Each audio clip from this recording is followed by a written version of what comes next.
नमस्कार भक्तजनों, स्वागत है आपका आपके अपने YouTube channel the devotional speaker में। आज हम परमा एकादशी व्रत कथा को सुनेंगे। अधिक मास में कृष्ण पक्ष में जो एकादशी आती है वह परमा, पुरुषोत्तमी या कमला एकादशी कहलाती है। वैसे तो प्रत्येक वर्ष 24 एकादशियां होती है।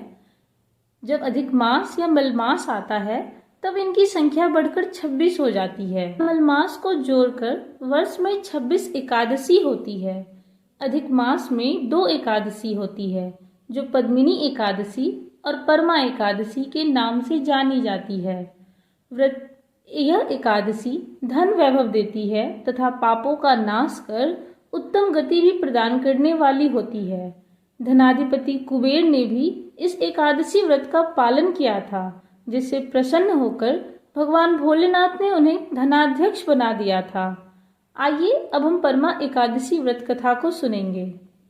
धर्मराज युधिष्ठिर बोले, हे जनार्दन, अधिक मास की कृष्ण पक्ष की एकादशी का क्या नाम है तथा उसकी विधि क्या है? कृपया करके आप मुझे बताइए। श्री भगवान बोले, हे राजन, काम्पिल्य नगरी में सुमेधा नामक एक ब्राह्मण अपनी पत्नी के साथ निवास करता था। ब्राह्मण बहुत धर्मात्मा था और उसकी पत्नी पतिव्रता स्त्री थी। यह परिवार बहुत सेवा भावी था। दोनों स्वयं भूखे रह जाते परंतु अतिथियों की सेवा हृदय से करते थे। धनाभाव के कारण एक दिन ब्राह्मण ने अपनी पत्नी से कहा, धनोपार्जन के लिए मुझे परदेश जाना चाहिए, क्योंकि इतने कम धनोपार्जन से परिवार चलाना अति कठिन काम है। ब्राह्मण की पत्नी ने कहा, मनुष्य जो कुछ पाता है वह अपने भाग्य से ही पाता है। हमें पूर्व जन्म के कर्मानुसार उसके फलस्वरूप ही यह गरीबी मिली है।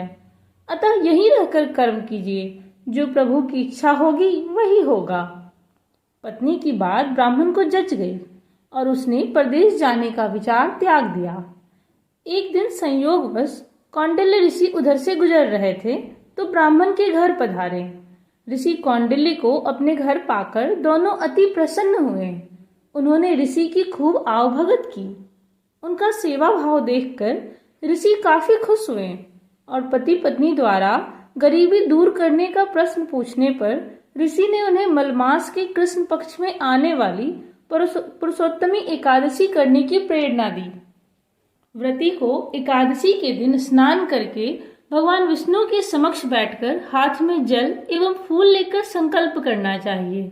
इसके पश्चात भगवान की पूजा करनी चाहिए। इसके बाद ब्राह्मण को भोजन करवाकर दान दक्षिणा देकर विदा करने के पश्चात व्रती को स्वयं भोजन करना चाहिए। उन्होंने कहा, इस एकादशी का व्रत दोनों रखें। यह एकादशी धन वैभव देती है तथा पापों का नाश कर उत्तम गति भी प्रदान करने वाली होती है। धनाधिपति कुबेर ने भी इस एकादशी व्रत का पालन किया था, जिससे प्रसन्न होकर भगवान भोलेनाथ ने उन्हें अपना धनाध्यक्ष बना दिया।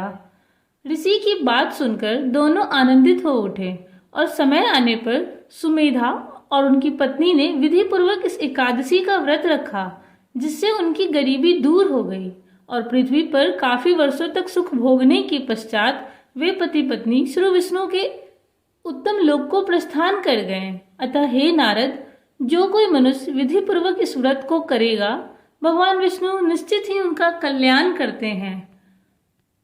बोलिए भगवान विष्णु की जय।